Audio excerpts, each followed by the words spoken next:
Alain, propos d'un Normand. Réforme de l'enseignement du dessin.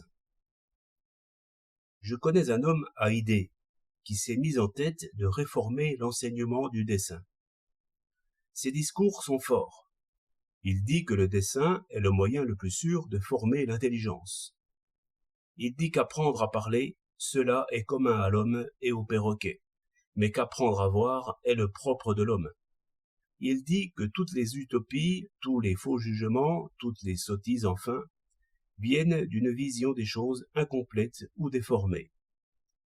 Tous ces discours étonnent un peu nos vieux professeurs d'éloquence, qui vivent dans un univers de paroles. Notre réformateur ne s'en tient pas là.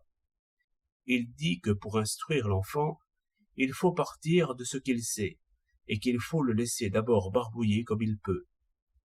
Le maître cultivera ses plantes sauvages, rognant, redressant, conduisant, mais sans tuer la plante.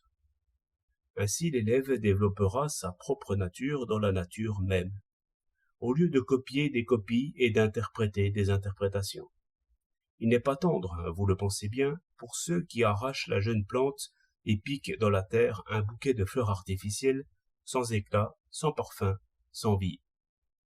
Nos maîtres de dessin, toujours occupés à faire copier des nez de statues grecques, ont très bien entendu cet appel de clairon. Ils se sont mis en ordre pour la bataille. Pour fortifier leurs ailes, ils ont déployé des bureaucrates armés de tire-lignes et coiffés de leurs ronds de cuir. Ils ont pris des trompettes romaines au magasin de la Comédie et des casques grecs dans les greniers de l'Institut. Ce fut une rude bataille. Notre homme de bois joua de sa massue tant qu'il put.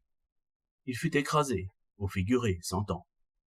Je lui dis, pour le consoler: Imprudent, vous piochez dans votre petit coin, sans voir que vous ébranlez tout l'édifice.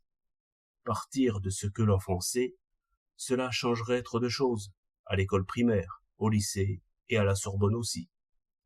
Songez qu'il existe en France environ 400 professeurs de mathématiques, qui, après 3 ans de pratique, ont donné à leurs leçons la forme canonique.